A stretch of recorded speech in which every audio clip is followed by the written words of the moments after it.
Hey everybody, I hope you're doing well. Welcome back to Careers in Communication. I know at the time of this recording, it's been a pretty unusual week, a pretty crazy week out there with lots of ice and snow and power outages. And so instead of the typical class that we would have live in Blackboard, I'm just going to record a quick video covering some of the highlights from Chapter 10. That way you can kind of proceed with this lecture at your own pace when you're able to do so this week.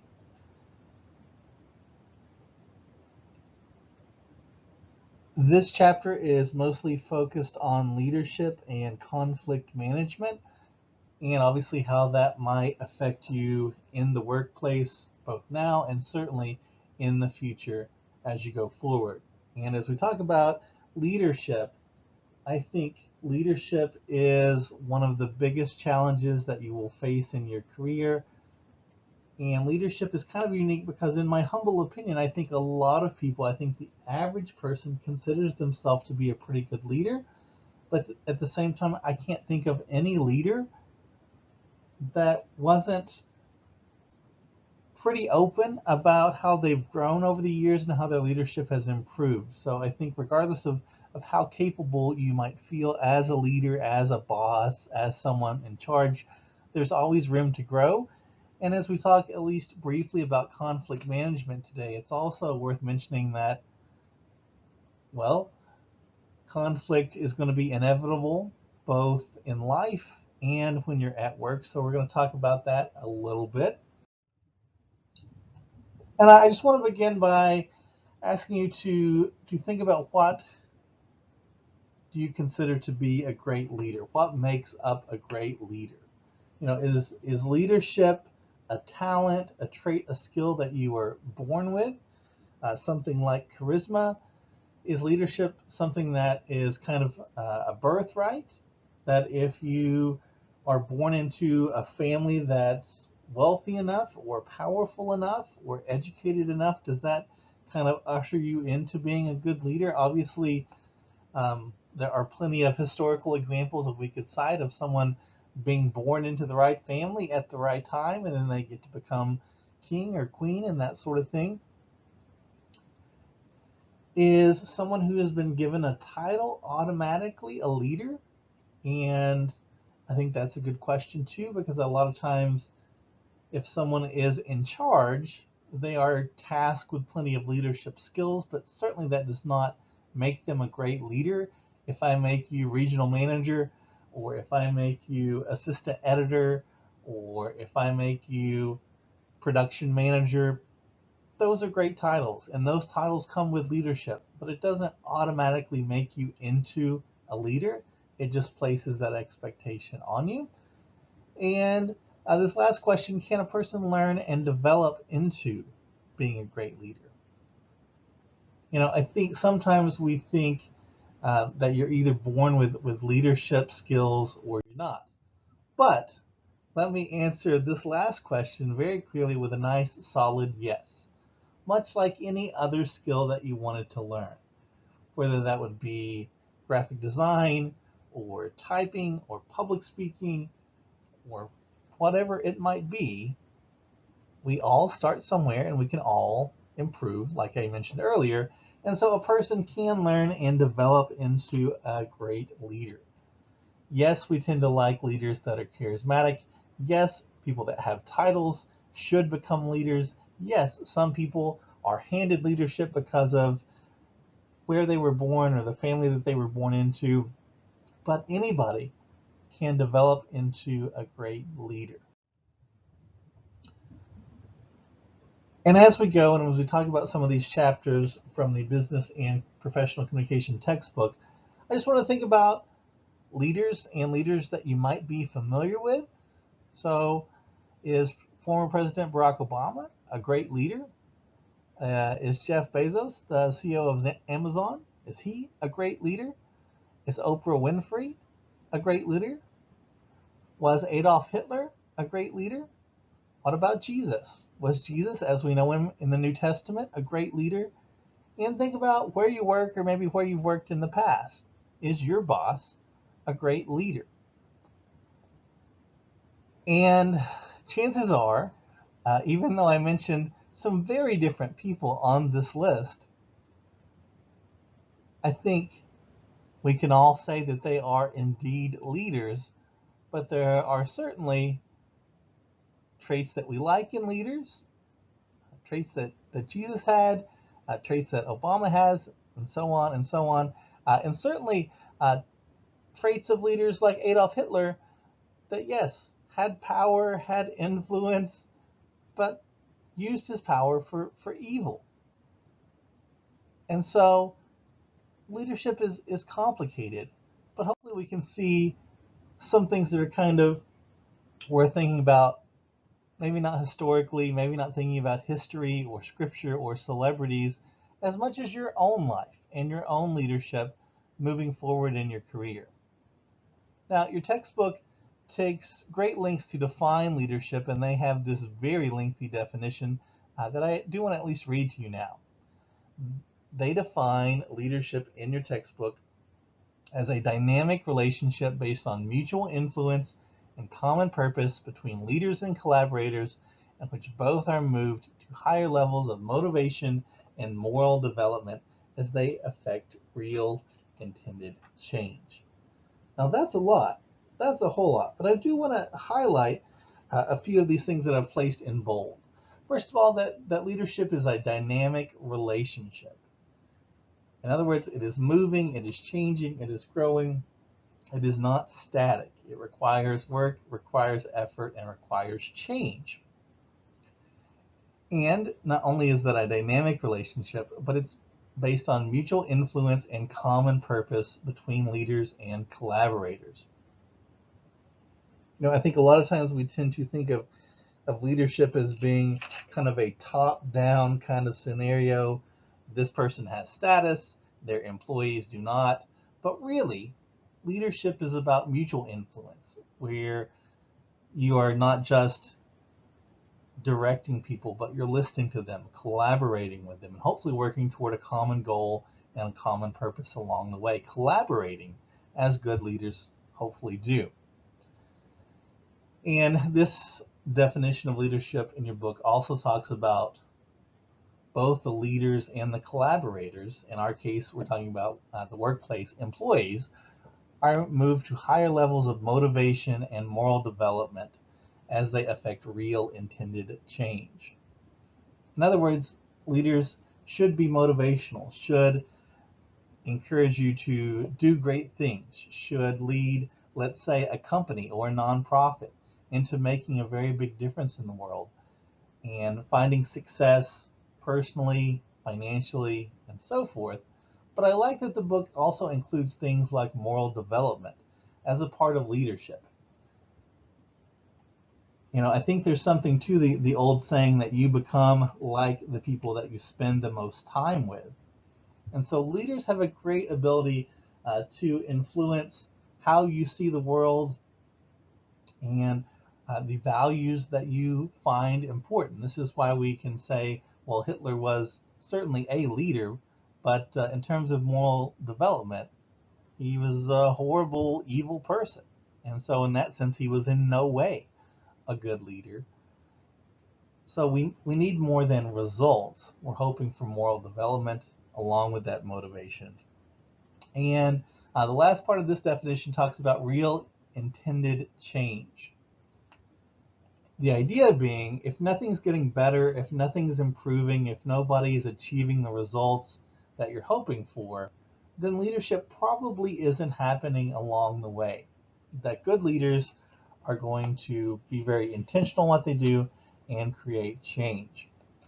If you think about American history and the presidents or prominent figures that have created the most social change, they have been very intentional with that change. It was not an accident. It just, didn't happen by chance. The leaders that have made the biggest difference have been very deliberate in how they chose to spend their time, how they chose to use their voice, and the kind of change that they were hoping to get people to come alongside them and ultimately promote. So leadership is very complicated, but certainly worth your while. Now, with leadership, as I've talked about already, there's a lot of different power. And so your book describes a lot of these in detail. I'll go much quicker through them than maybe, let's see, that's chapter 10, but page 240 of your book talks about these different types of power that are often given to leadership. And true leadership is certainly about power. Both professional and personal relationships have a dimension of power. And so 5 of the ones that are mentioned in your book are legitimate power. This is based on a position of authority. So a manager has legitimate power, let's say, over a department's budget, over approving an employee's time schedule, that sort of thing. That is legitimate power because that comes typically with a job title. Leaders can also have what's called coercive power. This is the ability to control others' behavior with negative reinforcement. Reward power is obviously kind of the opposite of that, where you influence other people with positive reinforcement. And people with legitimate power are not the only ones that have coercive or reward power.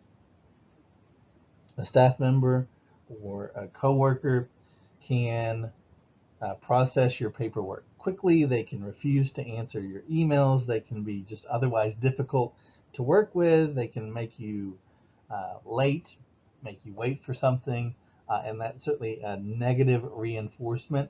Or someone can be positive. They can be helpful. They can use reward power even if they're not deemed a quote-unquote leader. Expert power is based on one's superior expertise in a specific field.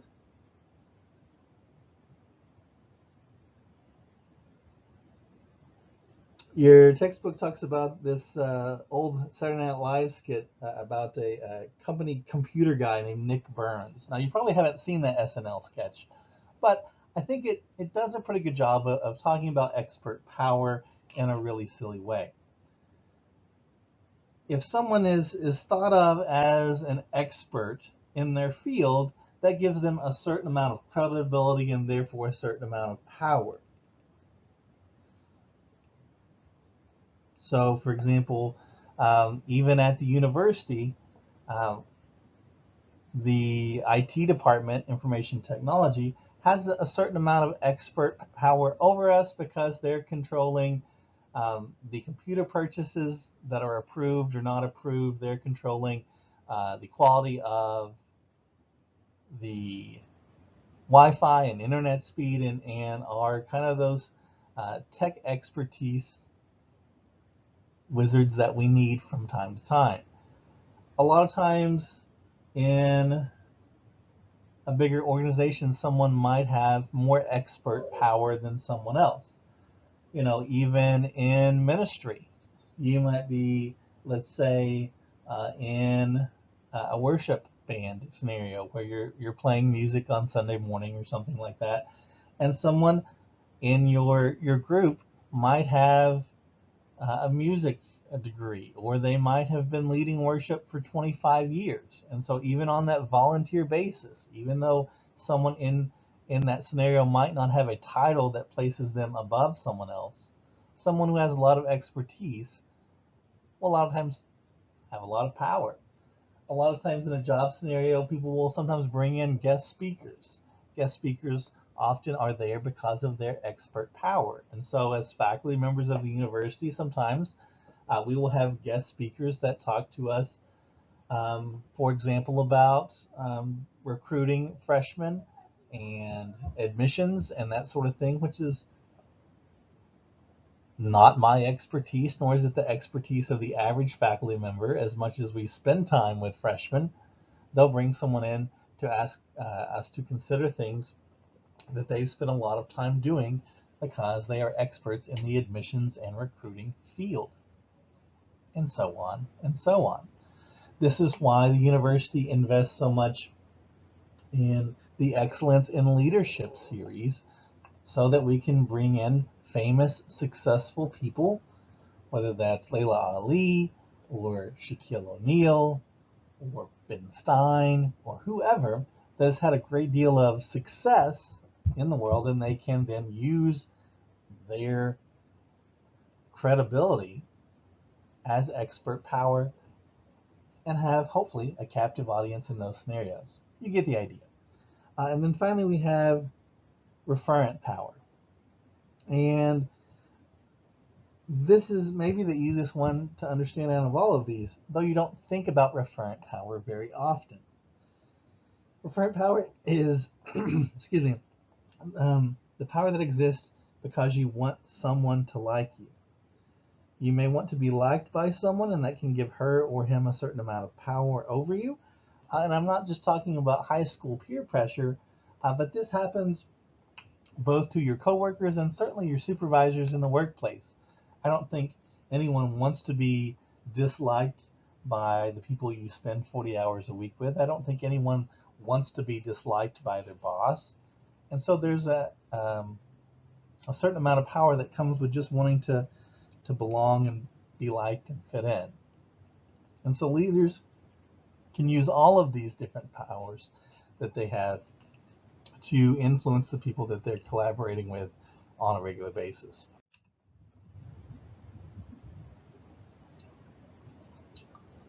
Now, the question becomes, what's the difference between a manager and a leader? Well, this is pretty simple. Like we just talked about, leaders have all different kinds of power, but the only power that managers really have that is automatic and understood are managers have legitimate power given to them by the title. So as much as I hope that you've had wonderful bosses and managers that you could praise and tell stories about for a long time, I think chances are you've worked for people that are less than great at leadership.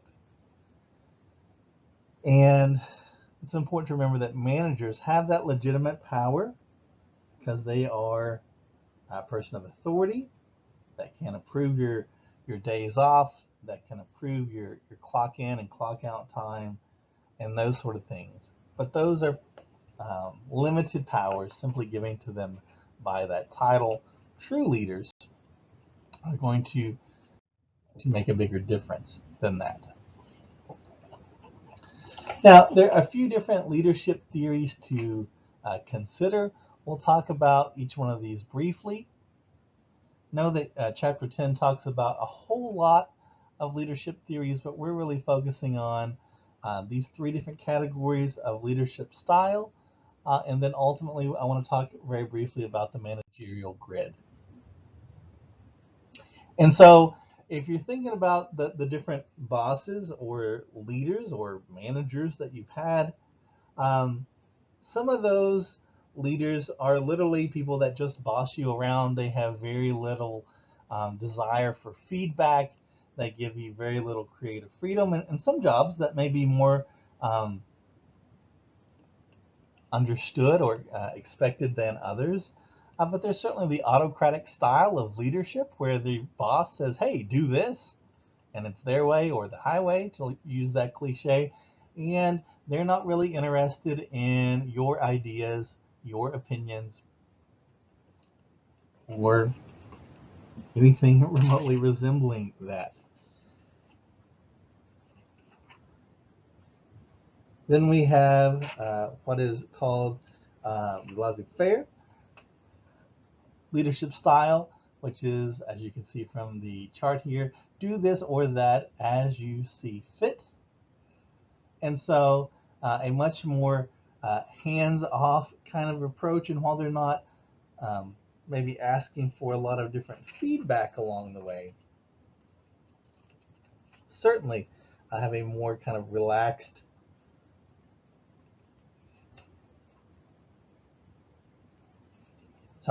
a more sort of relaxed leadership style. And then we have the democratic leadership style, in which the leader will ask the collaborators, the fellow employees, what do you think we should do? And I find that in my leadership style, this is typically going to be what works best, because the people that are doing the job on a regular basis may have ideas that you, as a supervisor, as an overseer, may never think of. And certainly, everybody's work is important and everybody's day is valuable. So why not ask, what do you think we should do? Why not collaborate in a very real, open kind of sense with the employees?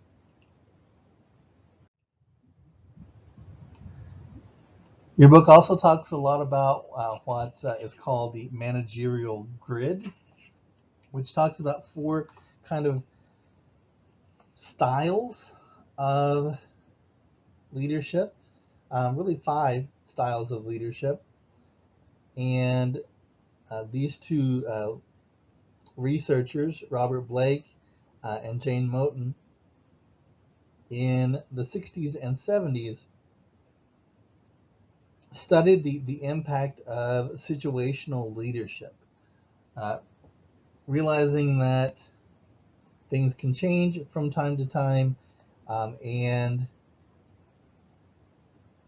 the impact of a situation can really affect how effective a leader might be and how they might choose to handle a task or a team on a daily basis. And that might change based on the situation. And so, while hopefully no one is going to have what's called impoverished management, which you have low concern for your people and low concern for results, a lot of times a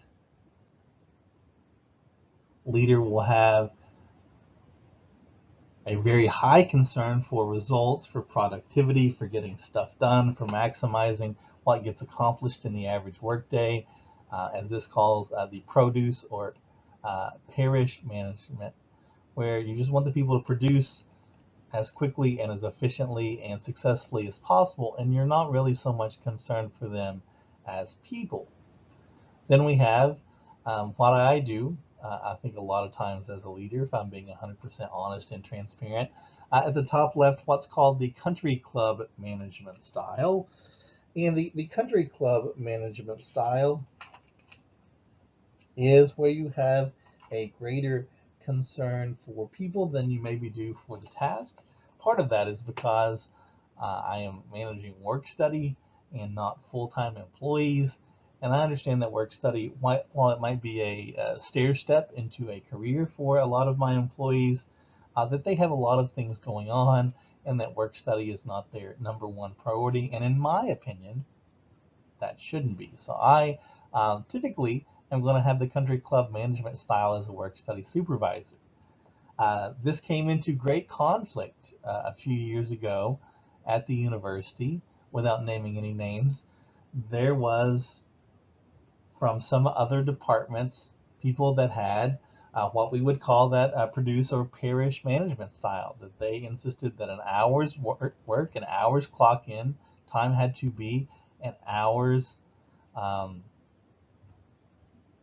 worth of intense, serious work, and that we had to have something meaningful and detailed for our employees to do every hour that they were clocked in. And those of us that maybe had the country club management style said, well, I don't really know that work study is the same as a full-time job. So a lot of conflict between the two. And then we have in the top right the team management style. And it might seem like, well, obviously the team management style is the best, a high concern for both results and for people. And that certainly is the case. And I think that's certainly the goal for everyone. However, there may be times when the task at hand is so small or not important that the country club management style might be best. At the same time, if there's an intense deadline, something let's say due tomorrow, you might not worry about how cohesive the group is, how well everyone's getting along, how everyone's day is doing. You might say, hey, we need to get things done today, and we can be a little more social and be um, um, maybe more relaxed, more friendly work environment after we hit this deadline. And so there are times where a leader, because this is based on situational leadership, might change which one of these quadrants they're in on the average basis. But I think your hope ultimately is somewhere around this middle of the road for most days, but this can change. And it's important to remember that things can change both as an employee. Your boss might um, really want you to hit some deadlines by the end of the week. Or your vice might say, well, we don't have a lot going on this week, but let's try to do some team building exercises and maybe they'll invest on you one on one. And that might change as an employee, and certainly when you're in that leadership position, that might change depending on what the scenario calls for. That's why it's a grid. It's because we can move where we kind of fall on this little chart from time to time. One of the other things that your book talks about as we start to come to a close from chapter 10 is all these very frustrating scenarios that you can wind up in as a part of your workday. It's a section in your book called Dealing with Difficult People. And so while I'm not going to read or define every one of these, it's important to think of as your fellow employees and your supervisors kind of as a family scenario, uh, and yet there are certainly positive and negative experiences along with this family metaphor. You hope that you're all one big happy family, but let's remember that families can be dysfunctional too, and certainly your workplace can be very dysfunctional. And so you may have bullies at your workplace who kind of use anger to get their own way. You may have a drama queen who starts a lot of gossip, holds grudges. You may have someone who, as your book defines as a vampire, which I think is a pretty cool definition. These are people that are fun to work with. They're always around, they're a good time, they're happy, but they tend to kind of pass the buck and let others do the work for you. I certainly had, when I worked briefly as a cashier at Cracker Barrel in graduate school, I did not know this term at that time, but there were plenty of what your textbook defines at least as workplace vampires in that scenario. They were friendly, they were fun to work with, but they were going to make sure that they worked at a slower pace and didn't really hustle. And if there was a huge line, they weren't going to really worry about it because there were other people there to worry about it. And so that can be a difficult scenario because you like the person, but you want everyone to pull their weight. We have a roadblock to change as another example. These are people that say, well, this isn't how things used to be. And so if there's a change in policy, a change in maybe a clock in time or dress code or an expectation, they will say, well, we didn't used to do this that way. And I think a lot of times we will stereotype roadblock to change people as older people, uh, but sometimes they're just any age can be a roadblock to change. People tend to like routine, but if you fall really far on that I like routine, I don't like things to change spectrum, you can actually be a stumbling block or what your textbook defines as a roadblock to change. We have the patient scenario. Someone can bring their problems to work, and I think that's easy to do on a regular um, basis for someone who maybe has a difficult life at home. But ultimately, it's hard to get things done if someone's talking about their problems on a daily basis, on a regular basis. It's usually best to confide with a trusted friend or maybe even one trusted coworker. Not everybody needs to know everything.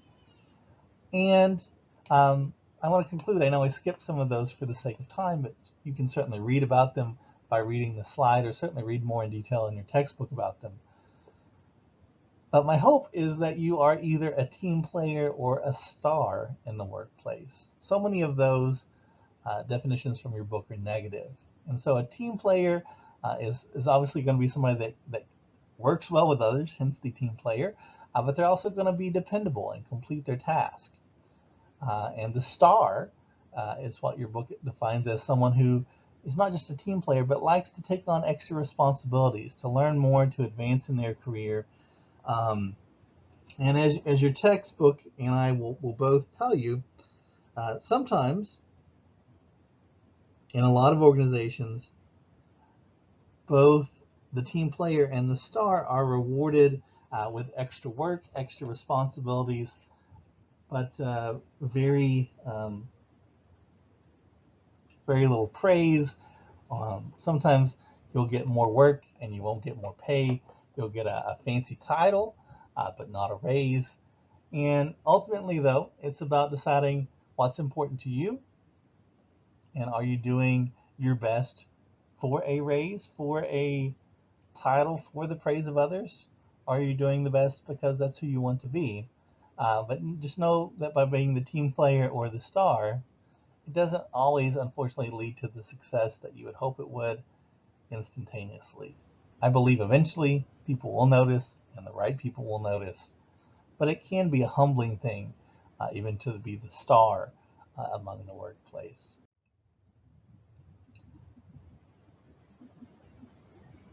There are plenty of other things good leaders do that your book talks about. And to close out this chapter, I just wanted to highlight a few of them along the way. Good leaders are ultimately going to be there to hire the right team. As a leader, you're kind of acting as a coach, and so you're engaged in the recruitment process, trying to develop your group in the best way that you can. And typically that will start with trying to hire the best new team members that you can so that your organization can grow. Good leaders will also follow up and follow through. Good leaders know that a meeting does not end when they say meeting adjourned, that the job is not over when you clock out at the end of the day in a lot of circumstances.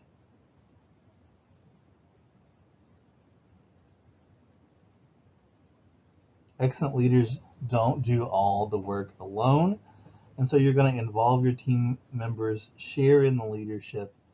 And to do this, it's a good idea to follow up after meetings, to ask team members to maybe work on tasks, and to follow through on a regular basis. Sometimes that's as simple as saying thank you. I think a lot of times, a lot of difficult situations could have been prevented if someone just didn't follow up or follow through with team members that are working hard, especially the ones that are maybe struggling or the ones that are going above and beyond. And saying thank you. At the same time, it's all about communication. So you're going to be communicating wisely with and about your team on a regular basis while dealing with difficult people. It's important when people aren't holding up their fair share of responsibilities to give feedback and to hold people accountable along the way. As a result, things can be more successful. We already mentioned the different types of people that you can deal with. And this is kind of the unfortunate scenario a lot of times. If we think of the workplace, a department, or an organization being like a family, then as the metaphor, you're kind of, as a leader, the parent of the group. And so good leaders are going to focus on developing um, their collaborators and their employees, just like good parents are focused on developing their children and serving as good role models. This includes giving motivation through feedback, giving praise along the way. Sharing positive feedback is a great thing to do privately, but it also can be a great motivation for other people if you choose to give positive feedback publicly, like at a team meeting. Hey, Janet did a really great job creating the presentation for our clients this weekend. Everybody give her a round of applause. Can go a long way in making people feel valued and ultimately recognizing the talents that are in the room and in the workplace with you. At the same time, while I have been guilty of this, you want to avoid giving negative feedback publicly. As much as possible, you're going to try to give negative feedback privately, out of courtesy and out of ultimately just being a professional. You can give that positive feedback both publicly and privately. And it's ultimately a good idea in a lot of cases to give performance appraisals or employee reviews a lot of times at the end of the year. That's something, for example, at the university they do for every employee of every department. Is whoever the department chair is, for me on the average year, will write a written summary of kind of their appraisal of my work, and then I will write kind of a response to that, and then we'll have a meeting and talk about it. And that's a very healthy way to not just find out what I've what I've been doing well, which is nice. It's been most useful in years past for me to figure out the areas that I really need to improve in, the areas that I really need to grow in. And I wouldn't have been able to do that. I wouldn't be a better employee today than I was 10 years ago if it wasn't from feedback from my supervisors. So don't ever miss the opportunity to give that feedback as a leader. And finally, while you're hiring the right team and following up and dealing with difficult people and giving feedback and all those sorts of things, it's also important to remember that you're maintaining the public image of not just the group that you're representing, but perhaps the company as a whole. And so you're kind of putting all of that together. And so there may be scenarios where you have to um, fire someone. There may be scenarios where you have to deal with some very difficult people, but ultimately to remember that as a leader, you're a role model, and people are always watching, um, giving you a lot of attention as a leader, especially if you have any kind of title attached to that. And while I would hope that no one is ever rooting for you to fail or hoping that you have a hard time, the reality is that the leadership role is very public. And so when a lot of responsibility is given to you, it is your responsibility to carry that publicly and to do the best job, because you are ultimately, regardless of what you might think, you're truly a role model in a leadership role. And to keep that in mind in every step of your leadership will go a long way in helping you find success. You all, there are so many other things that I could talk about. Chapter 10 is a very lengthy chapter, but I just wanted to touch on at least a few of those things for you. And as the snow continues to fall as I am recording this, I wish you nothing but the best, and hope you're able to watch this before this week is through. And I'll talk to you soon.